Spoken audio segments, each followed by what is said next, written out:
Talk. Okay. All right. We are live. Okay. Hello, hello. Hello. It's we from the Glow Pediatrics family. Okay. So, hello, everyone. We wanted to come today to talk about after the diagnosis for either autism or ADHD, what are the next steps and what should every parent know? And if you don't know who I am, I'm Dr. Eko, founder of Glow Pediatrics. And the reason this is Mm, such an important topic is because most parents, in my experience, that I talk to, after I hand them I talk about the diagnosis, there's a lot of overwhelming feelings that happen. Parents are often upset and feel overwhelmed and don't know what next to do. And so we've decided at Glow Pediatrics that we will not hand any parents a diagnosis and just say, bye, see you later, go figure it out, because that is definitely not helpful for either my patients or the parent. So I have a guest today, an amazing guest, Miss Indy Wilburn, and she is the coordinator of our program at Glow Pediatrics called Glow Pathways. But I'm going to let her mhm. introduce herself because she's amazing. So, and I want her to do it justice. So, Indy, tell us about Yeah. you. Welcome. Well, thank you, Dr. Echo. Hello, everyone. My name is Indy Wilburn. I am the case manager with our sister program, Glow Pathways. And what I do is I bridge the parents and the children with the great resources that they need.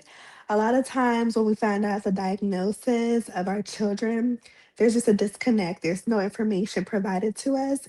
So, what I'm here for is to bridge you to the resource that you may need, such as any ABA centers that you need to connect to, any community events, support groups, whether that's mom groups, sibling groups, or parenting groups.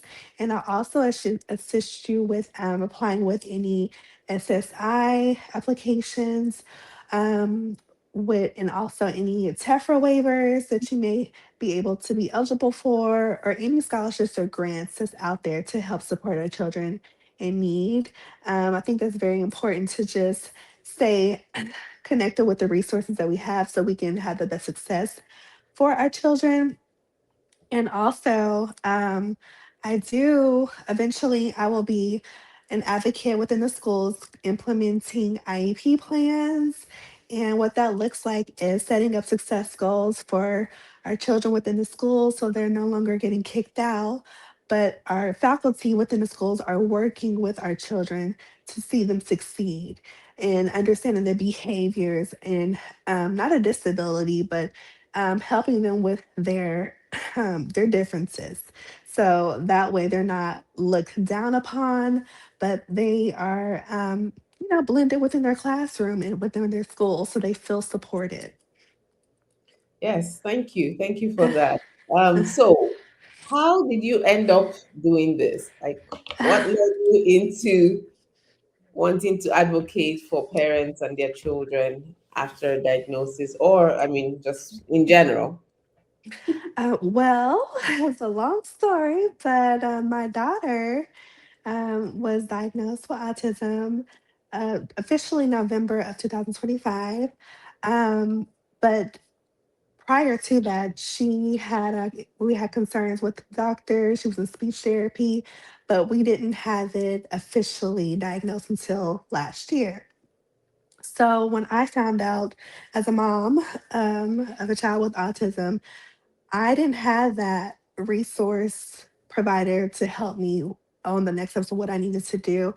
What I was left with was a doctor's note that was written in her doctor's note, and I had to find the answers for myself. I didn't have that conversation with my doctor. She didn't notify me that my doctor had some symptoms of autism.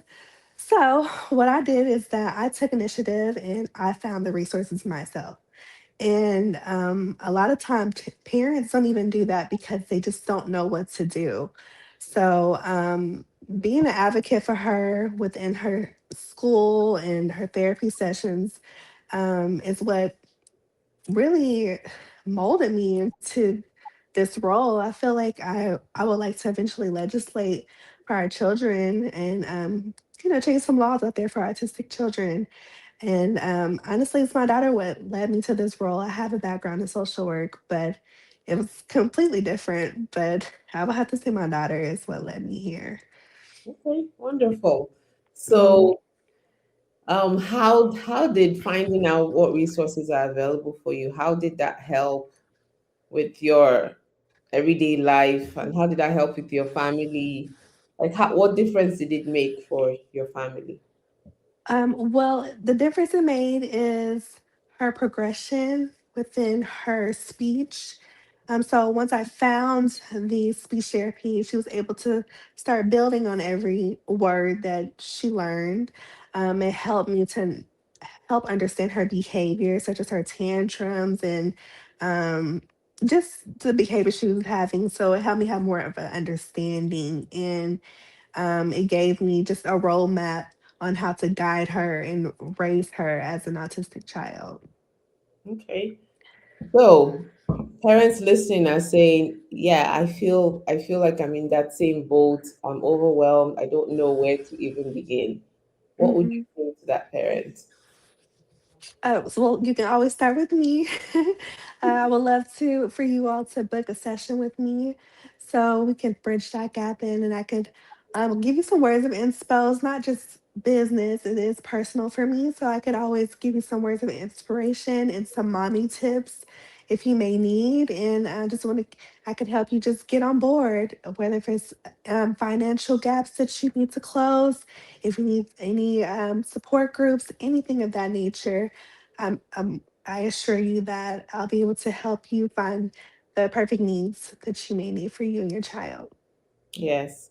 And so the parents are listening and they're like, "Okay, that's great. So, but Uh, are you in my state? Who can you help? Like, where does your reach? What states?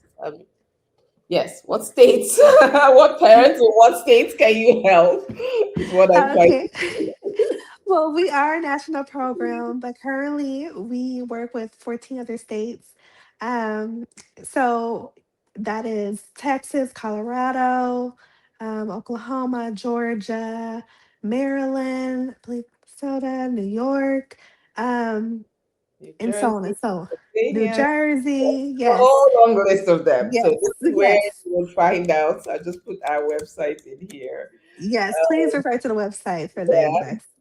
you can put the link of exactly where you would go to find what states. But like she mentioned, we're nationwide, so it doesn't matter what state you Mm, live in. mm, If mm. you have, if you received a diagnosis and now you don't know what to do, reach out to us. We will help you Please, because we do not want any family or any child to go without knowing, just to live in the overwhelm, because that is definitely not helpful at all, right? Because Indy absolutely.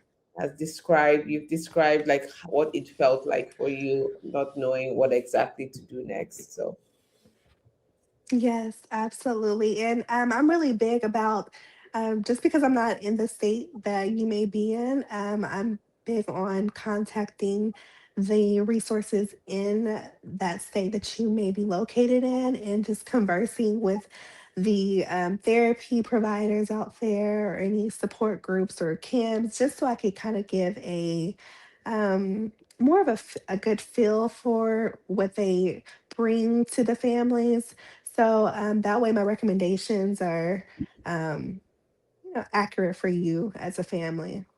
yeah, that's wonderful. Mhm. Okay, so what tips do you have for parents to go from, what tips do you have for the parents who just woke up today and just feels completely, and it has nothing to do with pathways, right? Just Mhm. speak from one Mommy. mommy to another mommy or daddy listening. What what would you tell them if they feel really tired, overwhelmed, frustrated, and they don't know what to do? What would you say to them? I would say to them, take one step at a time, and you can start by doing words of affirmations for your child. So sometimes we look at those doctor's notes and we're overwhelmed and we're discouraged. I would say no, pay no mind to what the chart may say because your child is most likely, I know they're smarter than the chart. So I would say words of affirmation, speak them with your child or speak over them every day if your child is not there yet. So just take one stack like they do with their blocks in therapy. You take words of affirmations and then you build upon their confidence, you build upon their vocabulary with that. And eventually they'll be able to repeat that to you. And that's what I did with my daughter. That was the first thing I did after I found out her diagnosis. Well, after I found the notes within her doctor's notes, that's the first thing I did. Is I spoke my words of affirmations, and I didn't feel discouraged. I didn't let that chart disappoint me. I just, I looked at my daughter and said, "No, not her. She's going to speak. She's going to thrive," and now she is. Yes, yes, yes. Wonderful. Yeah, I wanted to highlight that it's so important to speak life to your child and Mm-hmm. life to yourself. Let's start with we ourselves, the parents, because Yes. if we feel overwhelmed, if we feel Mm, like the end of the world has come, then it's going to show up in the way we talk to our kids. It's going to show up in the way we live our lives. And the one thing we want to do at Glow Pediatrics is to share hope, right? There is hope. absolutely. Even a diagnosis doesn't define your child. It doesn't Mm-mm. create, you don't let it create limitations around your child. A diagnosis is simply for support. That's, and if you look at it from that lens, then that removes the stigma. And it's so important for we, the parents, to not look at your child from a lens of not enough, not can't do this, not good enough, because then that's what the rest of the world will do, right? So Absolutely. yeah. I agree. Speak You all is agree? well. Yes, yes, it's so important. Yeah.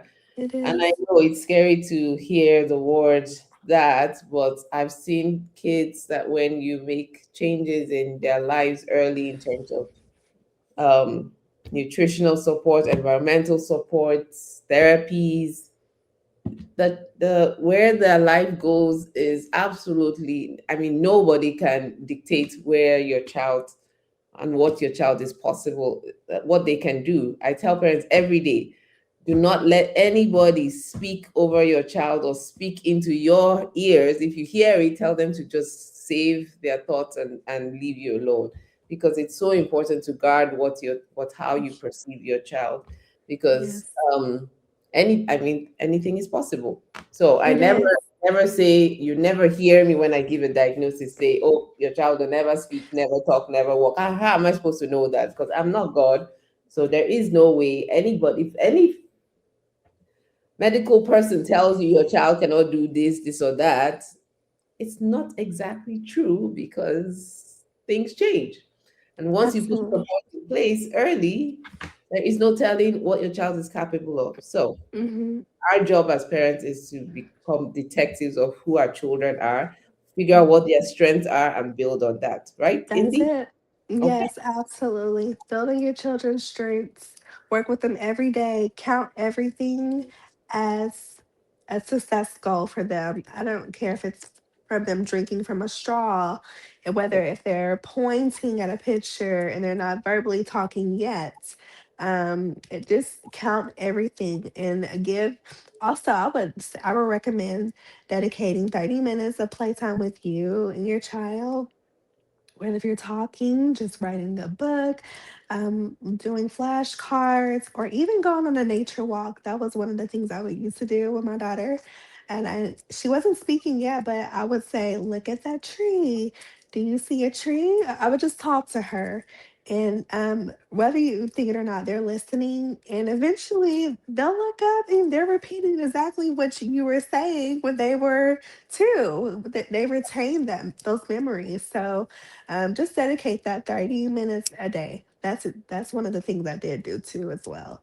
Every single day, on top of the 2 week sessions that she had with her speech therapist, and it helped tremendously. Absolutely, I agree. Because yes, we're our children's first teachers, right? And they're sponges, Hmm. soak up everything. Verbal Hmm. or non-verbal doesn't matter. They are Hmm. sponges. Either way, they are learning Yeah. from you and they're hearing you. So, and your voice is precious to them. They've heard it since they were in your womb. So, you keep talking to your child and keep speaking life to your child, and you will Speak see life. the difference. Yes. Yes, absolutely. I agree. Good, good, good, good. Wonderful. So, if any of you listening have any questions, please feel free to leave them in the comments. If you're watching this on replay, let us know, and please subscribe and share this with a parent that needs to hear it, because there are millions of parents that need help and are in overwhelm. And we are here on a mission at Glow Pediatrics. Glow means light, it stands for God's light, right? We're here Yes. on a mission to help as many families as we can go from overwhelm to clarity to next steps. We'll build your roadmap so that you can go step by step by step by step and figure out what's the best solution for your child. So, okay, any last parting words, Indy? No, just be encouraged, and I look forward to working with each and every one of you all. Thank you. Okay, thank you. Okay, take care. Bye. Bye.